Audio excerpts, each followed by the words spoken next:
Right now, there is a proposal that seeks to amend Article 37 of this 2010 Constitution, which talks about the rights of every person to peaceably and unarmed to assemble, to demonstrate, to picket, and to present petitions to relevant public authorities.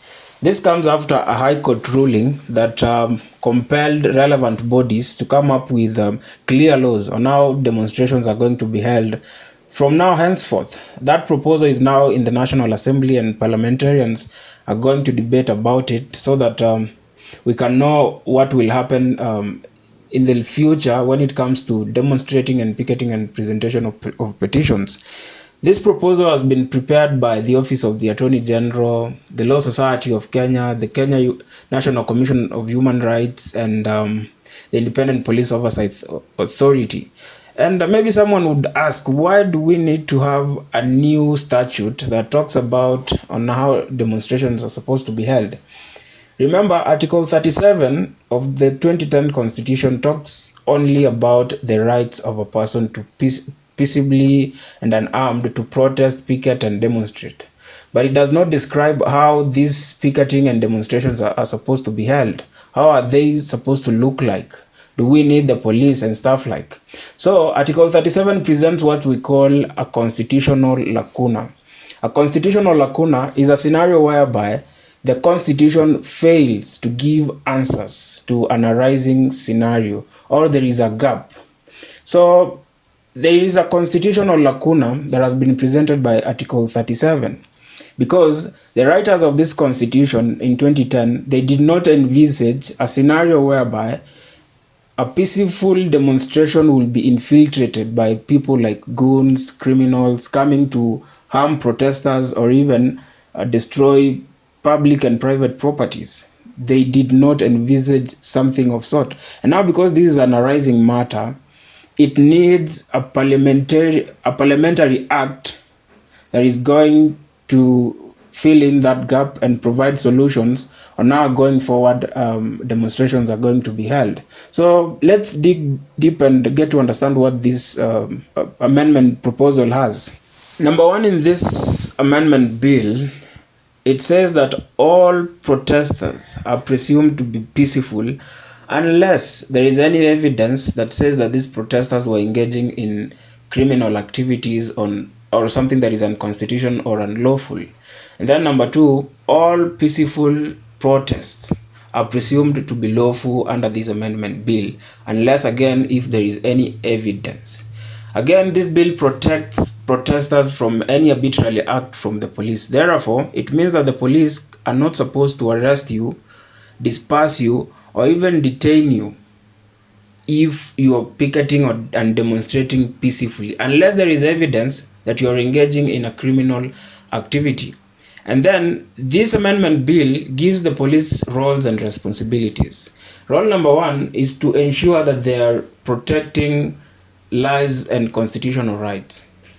And number two, to ensure that they are maintaining public order and safety. And then number three, to ensure that they are prioritizing dialogue and de-escalation instead of using force. So therefore, under this amendment bill, the police are not supposed to use any force.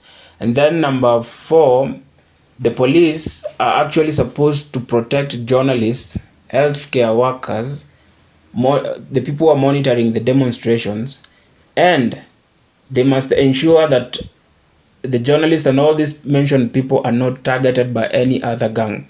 And then number five, the police are only supposed to target individuals who engage in criminal activities. And there must be evidence that proves beyond doubt that these people were engaging in what is called a criminal offense. Under this amendment bill, again, you're supposed to notify the police within 3 to 14 days so that they can be able to plan well and seek deployment. But then this request or this notification that you're taking to the police should not be taken as a request for permission. Remember, the police do not have a right or the authority to deny you from protesting. The only thing you're supposed to do is to notify them, but they do not have the authority of denying you the right to protest, even if they do not agree with the message that you are carrying to go and demonstrate about. But then the police can also restrict you from certain routes in case of an emergency, in case of a critical infrastructure. But then they must give you evidence that indeed there is an ongoing construction of an infrastructure somewhere. You're not supposed to use route A, you can use route B. So they are supposed to give you an alternative. And then this amendment bill also says that even if you're carrying the message of criticizing the government, that does not justify that your demonstration or picketing cannot go on. Government criticism cannot justify a ban. Therefore, even if you're coming out to chant one term, you're disagreeing with the president like we do, even if you carry that message, you're not supposed to be banned from carrying out your demonstrations or picketing and presentation of public petitions. And then finally, the police are supposed to identify themselves, including their vehicles. So the masked police officers, I don't know what is going to happen. I don't know what they are going also to come up again.